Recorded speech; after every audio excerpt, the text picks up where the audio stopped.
Балалар, ана тіл сабағымызды бастаймыз. 34-ші сабақ, сабақтың тақырыбы сөйлеу әдебі. Бірінші жаттауға қараймыз. Өлеңді тыңда. Үлкенді көрсең сәлем бер, басыңды иіп кідіріп, әдеппен келіп амандас, жанынан өтпей жүгіріп. Есен саулық сұрасып, сәлемдесу салтымыз, аман болсын қашанда ардақтаған халқымыз. Балалар, өлең не туралы? Өлең, яғни үлкенді көрсең сәлем беріп, басыңды иіп кідіріп амандас дейді. Міне ең бірінші әдептілік белгісі бұл адамның иіліп сәлем бергені. Сол үшін үлкендерді көрген кезде ең бірінші әдеппен сәлем беруді ұмытпайық. Өзің үлкендермен қалай амандасасың? Сендер үлкендермен қалай амандасасыңдар? Өз пікірлеріңді айта кетіңдер. Және де үлкендерді көрген кезде ең бірінші кіші адам сәлеметсіз бе, немесе ассалаумалейкум дегендей амандасу қажет, балалар. Екінші жаттығуды мақалды көркем жаз дейді. Дәптерімізге көркем әдемі етіп жазып алайық.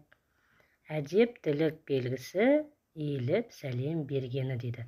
Яғни бұл әдепті бала әр уақытта ең бірінші иіліп сәлем береді. Мысалы, сен сәлем берсең, үлкен адамды көргенде сәлемдессең, ол мынау қандай әдепті бала, өте сыпайы бала екен деп саған ризашылығын білдіреді. Яғни әдептілік белгісі иіліп сәлем бергені дейді. Және сөйлеу әдебін біліп ал. Бірінші, үлкенді сыйла дейді. Екінші, біреудің сөзін бөлме. Үлкен сөйлеп жатқанда кіші тұрып сөйлемейді. Сол үшін біреу сөйлеп жатқанда оның сөзін аяғына дейін тыңдап, сөзін бөлмеу керек. Асықпай, сыпайы сөйлес. Үлкендермен немесе кішілермен сөйлескен кезде асықпай, сыпайылық танытып сөйлесу керек, балалар. Осы сөйлеу әдебін естеріңде сақтап біліп жүріңдер. Үшінші жаттауға қараймыз. Бізде сурет берілген.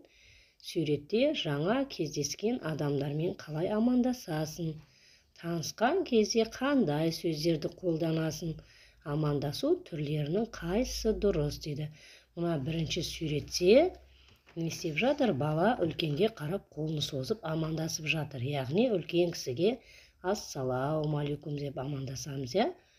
Ал екінші суретте қыз бен бала. Бұлар сәлем деп амандасады. Үшінші суретте үлкен ағасы және інісі. Ағасы не істеп жатыр? Қолын созып баламен амандасып жатыр. Яғни үлкендерді көрген кезде ассалаумалейкум немесе сәлеметсіз бе дегендей амандасу түрлерін айтуымыз керек. Балалар, және сендер амандасудың қандай түрлерін білесіңдер? Өз ойларыңды айтыңдар. Балалар, осымен сабағымыз аяқталды. Назарларыңызға көп рахмет. Сау болыңыздар.